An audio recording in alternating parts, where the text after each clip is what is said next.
प्रधानमंत्री नरेंद्र मोदी को अगर सत्ता से हटाया तो ठीक नहीं होगा।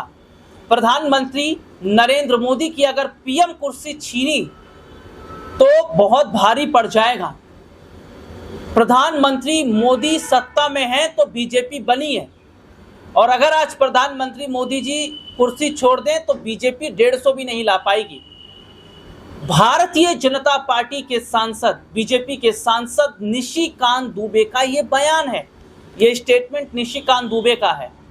तो निशिकांत दुबे ने जो कहा कि बीजेपी से मोदी जी नहीं है, मोदी जी है तो बीजेपी है, उनके कहने का क्या मतलब है? क्या वो ये बताना चाहते हैं, क्या वो ये कहना चाह रहे हैं कि आरएसएस प्रमुख मोहन भागवत ने जो बयान दिया वो बयान ठीक नहीं है? दरअसल हाल ही में आरएसएस प्रमुख मोहन भागवत ने एक स्टेटमेंट दिया। मोहन भागवत का बयान आता है कि जब नेताओं की उम्र 75 की हो जाती है तो उन्हें अपनी राजनीति पर ब्रेक लगाना चाहिए, उन्हें अपनी राजनीति को जो है उस पर विराम देना चाहिए, और जो आपके साथ लोग हैं उन्हें आगे बढ़ने का मौका देना चाहिए। ये बयान आरएसएस प्रमुख मोहन भागवत का था। उनके इस बयान से काफी ज्यादा लोग नाराज भी थे, क्योंकि बहुत से बीजेपी में ऐसे बड़े चेहरे हैं जिनकी पूरी ताकत बीजेपी के अंदर है, जिनकी उम्र 75 की हो गई है, और यही वजह है कि राव इंद्रजीत जैसे बड़े चेहरे नाराज नजर आए। अब यहाँ पर देखिए सबसे बड़ी बात क्या है कि जो प्रधानमंत्री नरेंद्र मोदी हैं, जो 2029 का विजन सेट करके आए थे, उनका विजन यहाँ फेल होता नजर आया, क्योंकि मोहन भागवत के स्टेटमेंट से साफ पता चलता है कि भैया ये आपका लास्ट कार्यकाल है और प्रधानमंत्री के ये आप आखिरी हैं, इसके बाद 29 में किसे बनाया जाएगा हम तय करेंगे।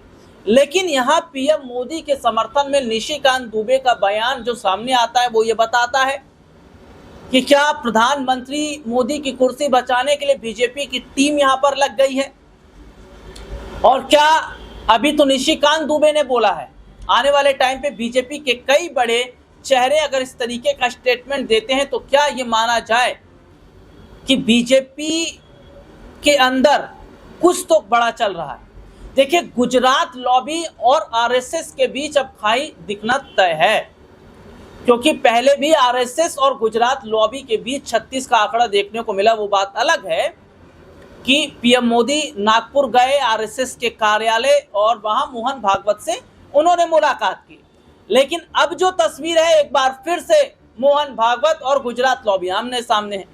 तो ये देखना होगा कि जो मोहन भागवत ने स्टेटमेंट दिया है, क्या स्टेटमेंट उन्हें पलटना पड़ेगा, 29 में फिर से मोदी जी होंगे। अगर स्टेटमेंट नहीं पलटना पड़ता है, स्टेटमेंट अगर अटल है, तो गुजरात लॉबी की छुट्टी तय है, क्योंकि अमित शाह ने भी रिटायरमेंट प्लान बना लिया। तो ऐसे में ये देखा जा रहा है कि जो तस्वीर इस वक्त की है वो ये साफ तौर पर बता रही है कि क्या अब आने वाले समय में जो सबसे बड़ा नुकसान है वो गुजरात लॉबी को होता नजर आएगा, और एक बार फिर से गुजरात लॉबी और मोहन भागवत के बीच में बड़ी तकरार देखने को मिलेगी।